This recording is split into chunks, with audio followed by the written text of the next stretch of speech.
Drawing রুমে বসে মা চাচিদের দিকে বিরক্তি চোখে তাকিয়ে আছে শীতল। বিরক্তির ভারে চোখ মুখ কুঁচকে আছে তার। পায়ের পেশিগুলোতে কালশিটে পড়ে যাচ্ছে তাই অবস্থা। ব্যথায় পিঠ পা অবশ প্রায়। তার মধ্যে এতক্ষণ কান ধরে থেকে কেবলই ছাড়া পেয়েছে সে।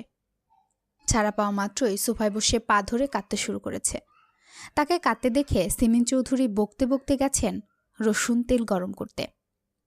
কিন্তু সেই গেছে, এখনো ফেরার নাম নেই। থাকবে কিভাবে? রান্নাঘরে তিনজা মিলে রাজ্যের গল্প জুড়ে দিয়েছে। লাল শাক পুঁই শাক দেখে পুরনো কিছু কথা মনে পড়েছে তিনজায়ের।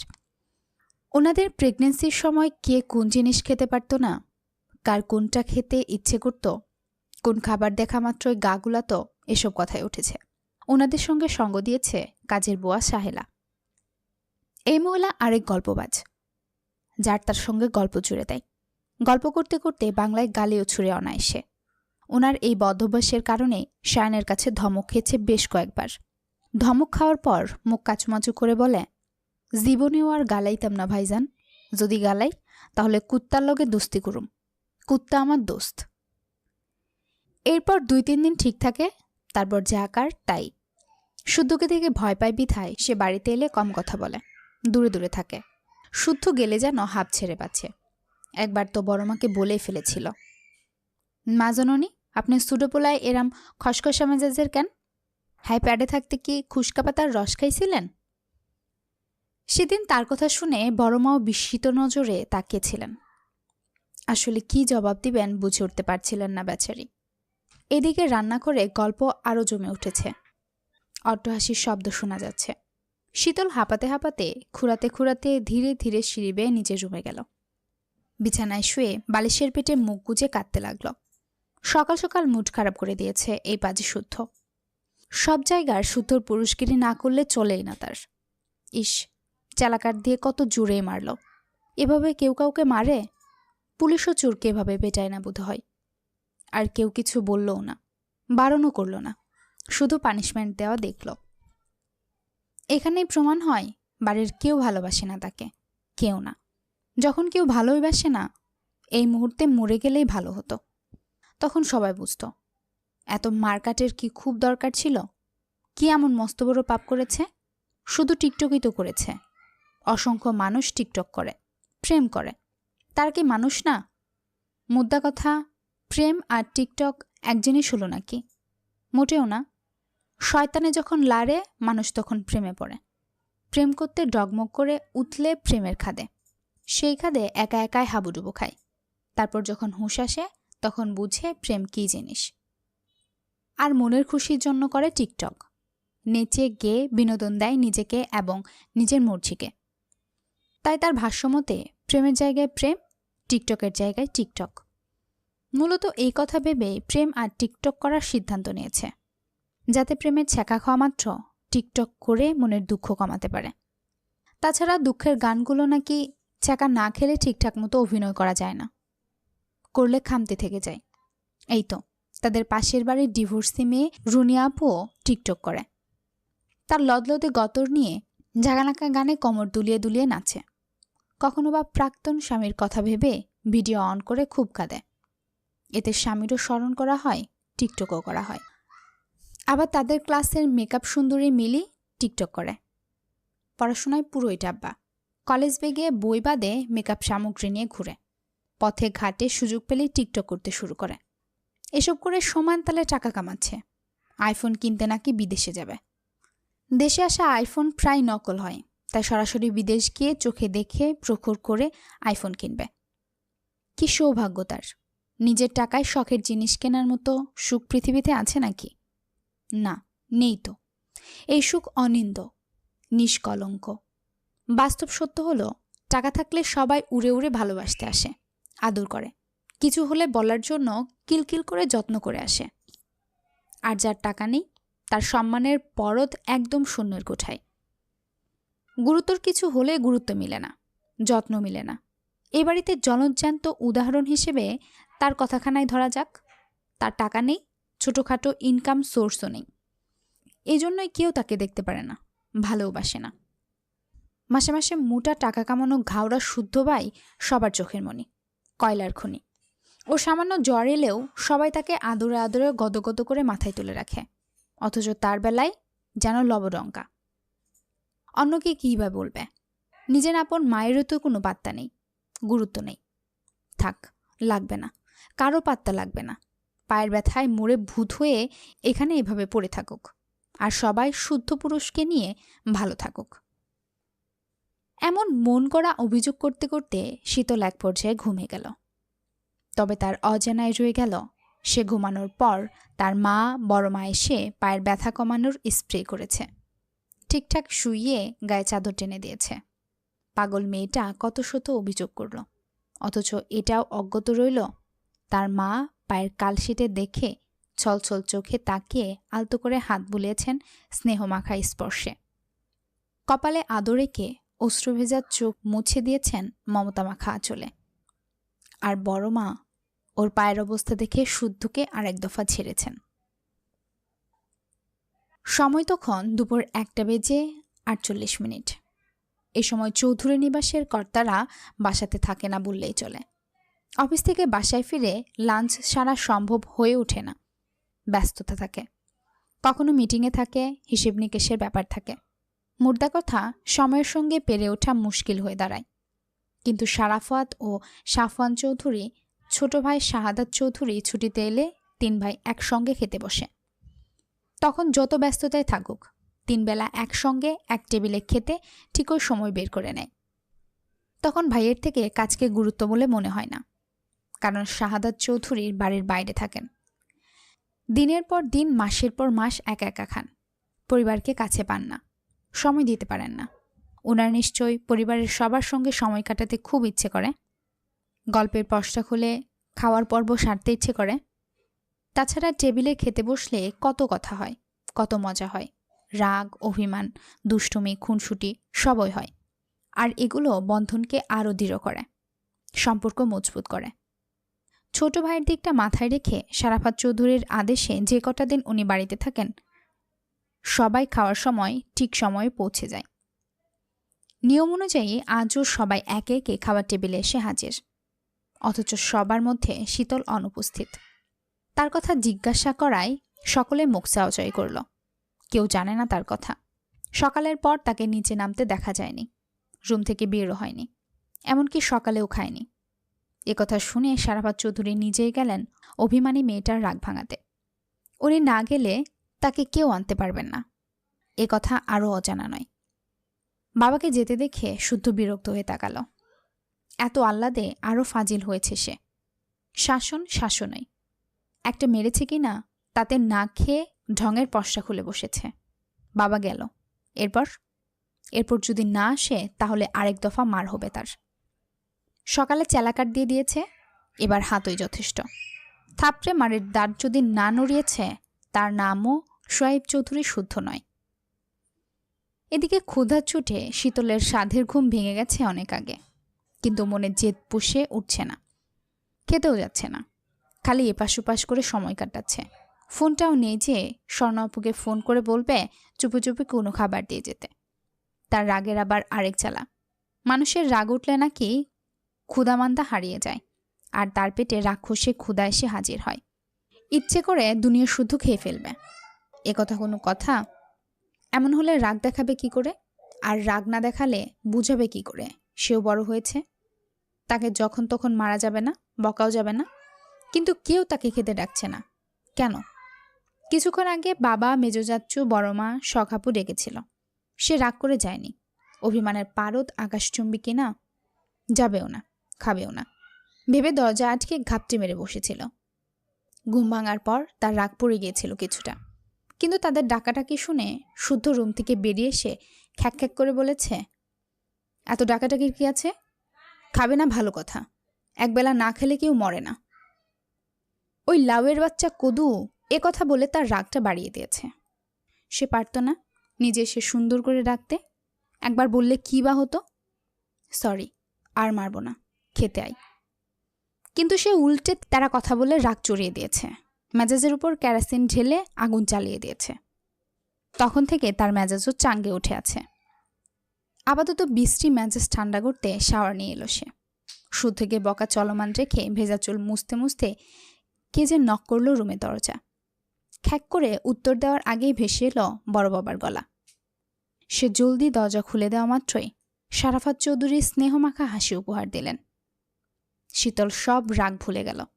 অভিমানের পারদ গলেও চুরছুর। এই মানুষটার প্রতি একটু বেশি দুর্বল সে। ওনার কোনো কথা ফেলতে পারেন না, কারণ বাবাকে সে কতদিন কাছে পায় না বললেই চলে। যখন বাবাকে প্রয়োজন হয়, এই মানুষটাই তাকে আগলে রাখে, ভরসা দেয়, সাহস যোগায়। এমনকি পৃথিবীতে আসার পরপরই সেই সবার আগে প্রথমে কুলে চড়েছে এই মানুষটির। ওর বাবা তখন কোনো একটা মিশনে গিয়েছিল। এমনিতেও সে জানে উনি সবার থেকে তাকে একটু বেশিই ভালোবাসেন, কারণ শীতল নাকি মায়ের পেট থেকে আধমরা হয়েছিল। অনেকদিন হসপিটালে থেকে সুস্থ হয়েছিল। দেখতে এত আদুরে হয়েছিল, খুব সহজে তার উপর সবার মায়া পড়ে গিয়েছিল। একটু বড় হয়ে বাবার আঙুল না পেয়ে বড় বাবার আঙুলকে আঁকড়ে ধরেছিল সে। বাড়ির অন্যান্য ছেলেমেয়েরা ওনার রাগি রাগি মুখ দেখে ভয় পেত, খুব একটা কাছে ঘেঁষত না, এখনও তাই। অথচ সব কিছুতে শীতলের ওনাকেই চাই, এখনও তাই। রুমের দরজায় বড় বাবাকে দেখে কিছু বলতে হলো না। সে বিনা বাক্যে নিচে নেমে এলো, চেয়ার টেনে বসে খেতে বসল। আজ দুপুরে স্পেশাল আইটেম সর্ষে ইলিশ, অন্যান্য পদও আছে। অ্যালার্জিজনিত সমস্যার কারণে শুদ্ধ ইলিশ খায় না, তাই শুধু তার জন্য সিতারা বেগমের স্পেশাল ডিম ভুনা। শীতলও জানে ডিম ভুনা শুদ্ধের জন্য। তবুও সে ভাত নিয়ে ডিমটাই পাতে তুলে নিল। কেউ যেন ফেরত দেওয়ার কথা বলতে না পারে, তাই ডিমটায় আগে মুখে পুরে দিল। বলা বাহুল্য, সে এভাবেই মনের রাগ মেটাল। মেয়ের ছেলে মানুষে দেখে সিমিন দাঁতে দাঁত চেপে বলল, এ কি, তুই শুদ্ধ ডিম খেয়ে নিলি কেন? ডিমের গায়ে কারোর নাম লেখা দেখলাম না তো, আমি কি জানবো এটা কার ডিম? মুরগির ভেবেই তো খেলাম। কথাটা বলে সে সরাসরি শুদ্ধর দিকে তাকালো, তারপর জিজ্ঞেস করল, শুদ্ধ ভাই, এটা আপনার ডিম? শুদ্ধ একেবারে নিশ্চুপ। বড়রা শুনেও না শোনার ভান ধরে খেতে ব্যস্ত। তবে স্বর্ণ আর শখ একে অপরের মুখ চাওয়াচাই করল। মার খেয়েও দুষ্টুমি কমে না এই পাজি মেয়ের। এখন যদি শুদ্ধ ভাই উঠে চটাস করে একটা থাপ্পড় মেরে দেয়, তখন কি হবে? দুটো মার খেয়ে তো সকাল থেকে বিছানাগত হয়ে পড়েছিল, আরেকটা খেলে দুই চোখে সর্ষে ফুল দেখবে। তাছাড়া কেউ যদি বারবার চেঁচিয়ে নিজের পায়ে কুড়াল মারতে চায়, তাহলে কী বা করার? অথচ শীতলের কথা শুনে শারাফাত চৌধুরী মুখ টিপে হাসলেন। তবে সেই হাসিটা ঠোঁটের কোণে অদৃশ্য হয়ে গেল। কথায় বলে, হাতের গায়ে শক্তি বেশি হলেও পিঁপড়েও কম যায় না। সেও মরার আগ পর্যন্ত দাঁত বসিয়ে কামড়ে ধরে থাকে। বিপক্ষ দলকে বুঝায় হেরে যাওয়ার পাত্র সে নয়, সহজে হার মানে ভিতরা। শুদ্ধ নিজের মতে খেতে ব্যস্ত। অল্প অল্প ভাত মুখে দিয়ে সুন্দর করে খাচ্ছে সে। শীতলের কাণ্ড দেখেও নির্বাক। এমনকি তার কথার জবাব দেওয়ারও প্রয়োজন মনে করল না সে, কারণ পাগলটা তো কত কিছুই বলে, সব কিছু কি আর ধরতে আছে? বুদ্বুদ্ধি থাকলে বলতো না নিশ্চয়ই। অথচ শীতল মনের সুখে ডিমটা খেয়ে সর্ষে ইলিশ দিয়ে তৃপ্তি সহকারে খাচ্ছে। মাঝে মাঝে আর চোখে শুদ্ধর দিকে তাকিয়ে মিটমিটিয়ে হাসছে। মুখে ভাতের লুকমা তুলে মনে মনে চিৎকার করে বলছে, এই শুদ্ধ ভাইয়ে, খাওনে তো স্বাদ কে? বড় জয়ের ইশারায় সিমিন মেয়েকে আর কিচ্ছু বলল না, বরং গজগজ করে তাড়াতাড়ি ডিম ভেজে শুদ্ধর প্লেটে তুলে দিল। এখন নিশতি রাত। ধীরে ধীরে ঘড়ির কাঁটা এগোচ্ছে তিনের ঘরে। গাঢ় অন্ধকারে ডুবে আছে ধরাধাম। আকাশে উঠেছে মস্ত বড় পূর্ণিমার চাঁদ। বইছে মৃদু বাতাস। আশেপাশে কোথাও একদল কুকুর ডাকছে নিজস্ব স্বরে। দু একটা জোনাকেও দেখা মিলছে অদূরের ছুপে। তারা নিজস্ব আলো জ্বলিয়ে উড়ে উড়ে ঘুরে ঘুরে বেড়াচ্ছে স্বাধীন মনে। থেমে থেমে ঝিঝি পোকাও তাল মেলাচ্ছে অদ্ভুত সুরে। কিন্তু সেই মুহূর্তে বাসা থেকে বেরিয়ে এলো শখ আর স্বর্ণ। হাঁটছে ধীর গতিতে, ভয়ে এদিক ওদিক তাকাচ্ছে সতর্ক দৃষ্টিতে। তাদের থেকে মাত্র কয়েক হাত দূরে অন্ধকারে দাঁড়িয়ে আছে একটি পুরুষ অবয়ব। দারোয়ান কাকাকে দেখা যাচ্ছে না, বেঘরে ঘুমাচ্ছে বোধহয়। আর একটু সামনে গিয়ে কাঙ্ক্ষিত ব্যক্তির দেখা পেয়ে দ্রুত এগিয়ে গেল তারা। আর্তনাদ করে জাপটে ধরল সেই আগন্তুককে। আঘাতপ্রাপ্ত শরীরে হালকা স্পর্শেও যান বেরিয়ে যাওয়ার জোগাড়। তবু অগাত্মক ব্যথাত্মক শব্দ না করে নিজেকে সামলে নিল। জোরপূর্বক হাসার চেষ্টা করল। দুজনকে জাপটে ধরে কিছু বলার চেষ্টা করল, কিন্তু অতিরিক্ত জ্বরে কাঠ হয়ে আসা কণ্ঠস্বরে কোনো শব্দই বের হলো না। কয়েকবার শুকনো ঢুক গিলেও চেষ্টার ব্যর্থ হল। তাকে এই অবস্থায় হাসতে দেখে শখ কান্না ভেজা সরে বলল, এ কি অবস্থা তোমার? কোথায় ছিলে তুমি? ফোন বন্ধ ছিল কেন? ছোট বোনের কথা শুনে বুঝে আসা চোখ দুটো পুনরায় খুলল সায়ন। আশেপাশে তাকালো, তারপর ধীরে ধীরে বলল, আমাকে ধর বোন, মাথা ঘুরছে, হাঁটতে পারছি না, মনে হচ্ছে এক্ষুনি পড়ে যাব। ভাইয়ের কথা শোনা মাত্রই স্বর্ণ আর শখ দ্রুত তাকে ধরল। তাদের চোখে পানি দেখে সায়ন কাঁদতে বারণ করল। ফিসফিস করে জানালো সে ঠিক আছে এবং বাড়ির কেউ জানার আগেই তাকে এক্ষুনি রুমে নিয়ে যেতে। ভাইয়ের অবস্থা দেখে কেউ কথা বাড়ালো না। ধীরে ধীরে দোতলায় নিয়ে যেতে সামনে পা বাড়ালো। চৌধুরী নিবাসের দোতলার রুমগুলো বাড়ির ছোট সদস্যের দখলে। বড়রা থাকে নিচতলায়। দোতলায় সায়নের পাশে শুদ্ধর রুম, শুদ্ধর পাশটায় শখের রুম। শখ স্বর্ণ এক রুমে থাকে। ওরা দুজন ঘুমায়ও একসাথে, কিন্তু শীতলকে নেয় না, কারণ শীতলের ঘুমের ভঙ্গিমা ভালো না। সে ঘুমের ঘরে পাশের জনের বুকের উপর পা তুলে দেয়। ঘুমের ঘরে বকবক করে, হাসে। পাশের ঘুমন্ত মানুষটা যদি হঠাৎ খিলখিল করে হেসে ওঠে তাহলে কেমন লাগে? তাছাড়া শখ আর স্বর্ণ দুজনের রাজ্যে গিয়ে ফোনে কথা বলে। তারা এখন বড় হয়েছে, ব্যক্তিগত মানুষও রয়েছে। এসব শীতল জানলে সবাইকে জানিয়ে দেবে। এই মেয়ের পেট পাতলা, তার পেটে কথা থাকে না। অগত্যায় শীতল একা একা রুমে থাকে। তার রুমের দরজা সবসময় হাট করে খোলা থাকে। বলা বাহুল্য, ইচ্ছে করে দরজা খোলা রাখে যাতে ভয় পেলে দৌড়ে বের হতে পারে। শখ স্বর্ণ বের হওয়ার আগেও দেখে এসেছে শীতল হাত পা ছড়িয়ে বেঘরে ঘুমাচ্ছে। কথা বলার সময় শীতলের গলার স্বর আস্তে হয় না। তার ফিসফিস করা কথাও পাশের জন শুনে ফেলে, তাই তাকে ডাকার ভুল করে না তারা। তাছাড়া সায়ন তাদের কল করে বলেছিল যেন কেউ বুঝতে না পারে এমনভাবে বাসার বাইরে আসতে, কারণ তার এই অবস্থা দেখলে তুলকালাম ঘটে যাবে। যা হবে সকালে দেখা যাবে। এই মুহূর্তে তার বিশ্রামের দরকার। শরীর ছেড়ে দিচ্ছে, অসহ্য ব্যথায় দুচোখ বুজে আসছে। তাছাড়া এবারই যে প্রথম তা নয়, এভাবে প্রায় দিনই মধ্যরাতে বাসায় ফিরে সে। তাকে চুপি চুপি বাসায় ঢুকতে সাহায্য করে তার ওই ছোট বোনেরা। তারা চারজন বাইরে থেকে সিঁড়ির কাছে আসতেই হঠাৎ ড্রয়িং রুমের লাইট জ্বলে উঠল। অন্ধকার কেটে আলোর মাঝে দেখা গেল শাহাদত চৌধুরী দাঁড়িয়ে আছেন। দৃষ্টি তাদের দিকেই নিবদ্ধ। ছোট চাচুকে দেখেই চারজনে ধরা পড়া মাথা নিচু করে নিল। তবে মনে মনে খানিকটা স্বস্তি পেল শারাফাত চৌধুরীর কাছে ধরা না পড়ায়। ওনার কাছে ধরা পড়লে খবর ছিল তাদের। শাহাদত চৌধুরী আঘাতপ্রাপ্ত সায়নের আপাদমস্তক তাকিয়ে দীর্ঘশ্বাস ছাড়লেন। ছেলেটার মাথায় হাতে পায়ে ব্যান্ডেজ করা। এই ছেলেকে কতবার বুঝিয়েছেন এসব রাজনীতিতে না জড়াতে, কিন্তু এই ছেলে কথা শুনলে তো। শুধু একবার নয়, বারবার বাড়ির সব সদস্যরা তাকে বুঝিয়েছেন এসব না করতে, কিন্তু সে শোনেনি, বরং জিদ দেখিয়ে দলনেতা হয়েছে। তার চেলাপেলা তাকে ভাই ভাই করে ডেকে মুখের ফেনা তুলে ফেলে। মিছিল মিটিং করে, মারামারিতেও দেখা যায়। যত দিন যাচ্ছে রাজনীতির সঙ্গে আরও জড়িয়ে যাচ্ছে সে। এবং আজ জানা গেছে আবু সিদ্দিক নামের একজন রাজনীতিবিদের ডান হাত সে।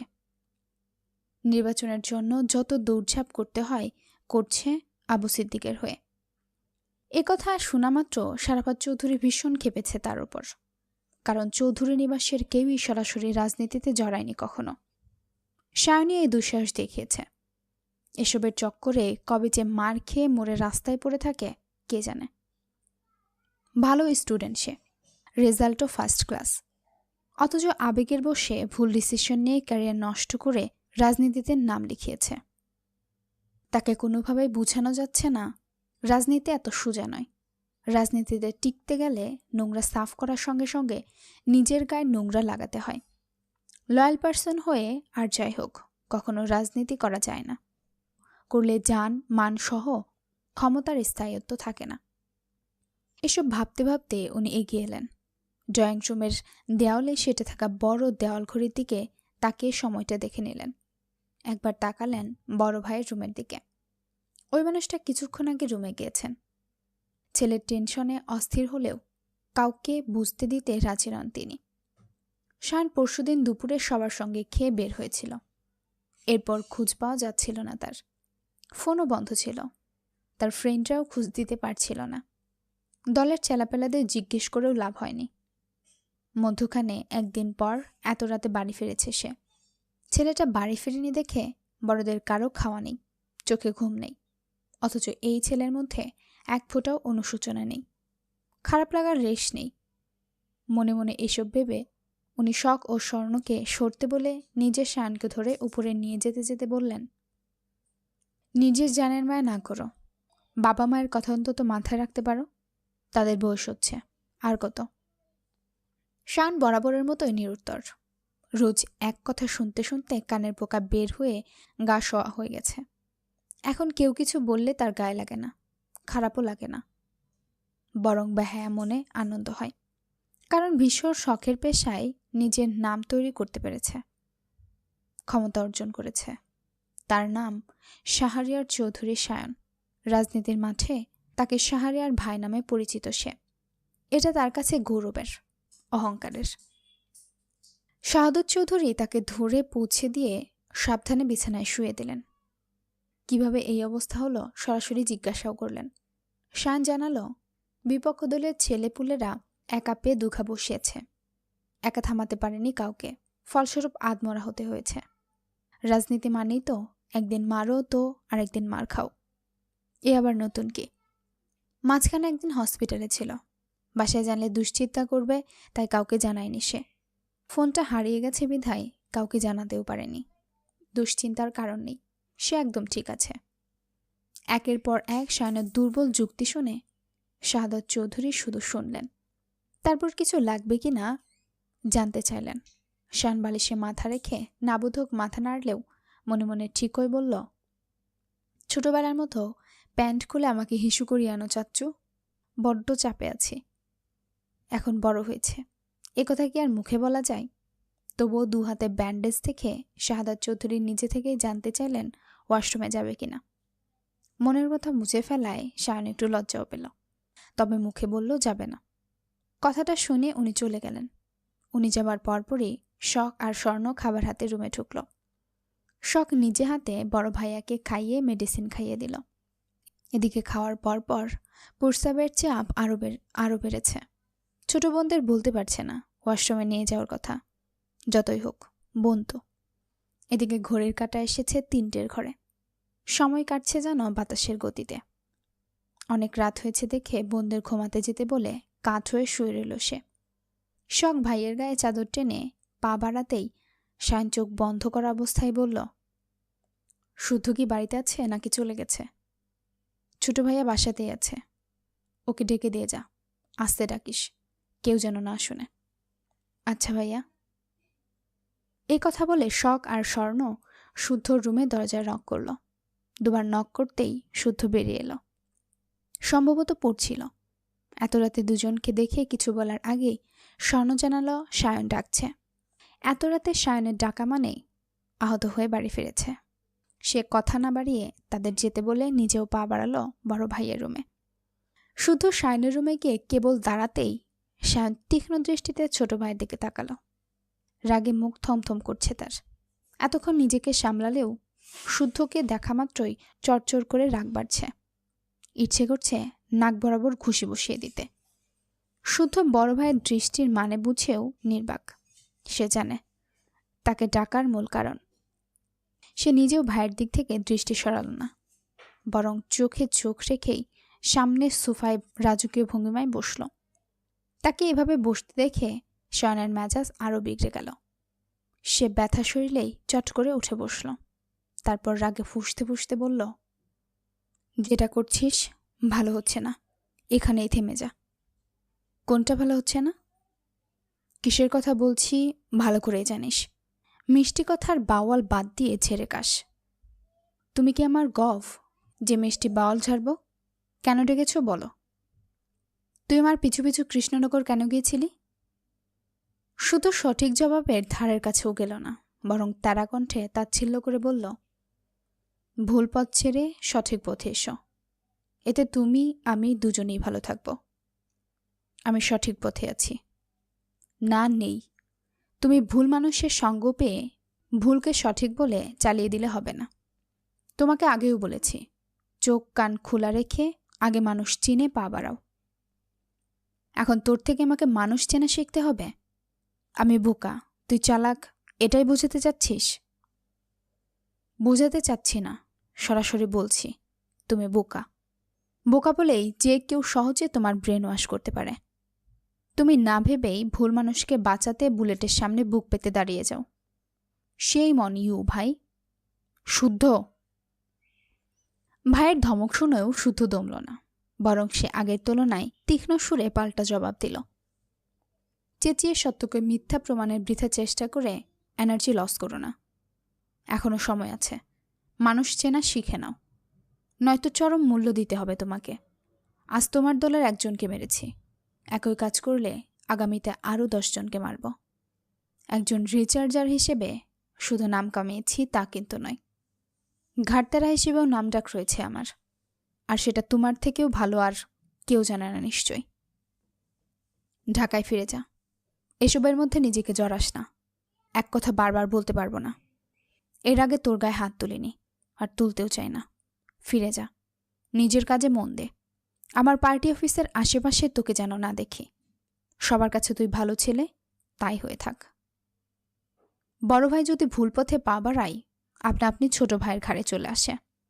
আমি সর্বদা আমার দায়িত্ব পালনে অটুট থাকি, আছি, তাই থাকব। আর তোমাকে আগেও বলেছি, সিদ্দিক ভালো মানুষ নয়। তার সঙ্গে কাজ করতে পারবে না তুমি। কেন পারবো না? আমি বারণ করছি তাই। তুই বারণ করার কে? আমি কে সেটা নিজেই নিজেকে প্রশ্ন করো, উত্তর পেয়ে যাবে। তবে আমি যখন বলেছি তুমি সিদ্দিকের হয়ে কাজ করতে পারবে না, মানে পারবে না। আমি তোমাকে করতে দেব না। এবার বাড়াবাড়ি করছিস তুই। হয়তো, তবে আমি ততক্ষণ ভালো যতক্ষণ আমার আপনজন নিরাপদ থাকে। তোমার ছেলেদের মানা করো চৌধুরী নিবাসের দিকে ভুলেও চোখ যেন না তুলে তাকায়, নয়তো রিচার্জের কাজে ব্যবহার করা ইঁদুরের পরিবর্তে তাদের জলজ্যান্ত শরীর ব্যবহার করব। এতে একটুও খারাপ লাগবে না আমার, বরং কয়েকটা নিরীহ ইঁদুর বেঁচে যাবে বলে ভালোই লাগবে। এ কথা বলে শুদ্ধ উঠে চলে গেল। শয়নদাতে দাঁত চেপে তাকিয়ে রইল তার যাওয়ার দিকে। রাজনীতি করে সে, আর তাকে কিনা দাপট দেখায় এই ছেলে। এত বড় সাহস! ছোট হয়ে বড় ভাইকে থ্রেট দেয়। শুনবে না, কারো কথাতে রাজনীতি থেকে সরবে না সে। সেও এবার দেখবে শুদ্ধ ঠিক কী করে, কত দূর অবধি যেতে পারে। এদিকে রুম থেকে বের হয়েও আবার ফিরে এলো শুদ্ধ। শায়নের দিকে হাত বাড়িয়ে বলল, চলো। কোথায়? ছোট হয়ে বহুবার বড় ভাইকে ছোট কাজ করতে সাহায্য করেছি, আজও দায়িত্ব পালন করি। হাত ধরো।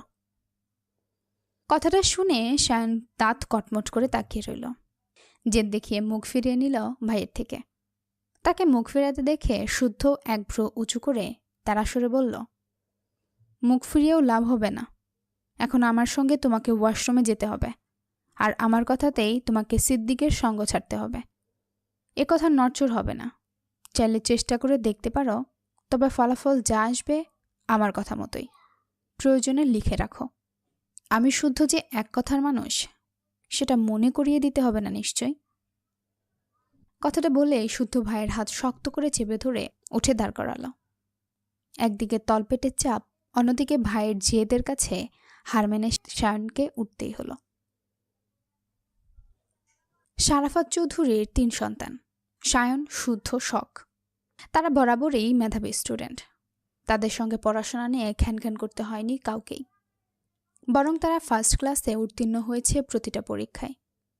ক্লাস 10 অবধি শুদ্ধ শায়ন সময় বের করে ছোট বোন শখকে পড়িয়েছে। তার জটিল সমস্যাগুলো যত্ন করে বুঝিয়েছে। বুঝাতে গিয়ে কখনো মেরেছে, কখনো বকেছে।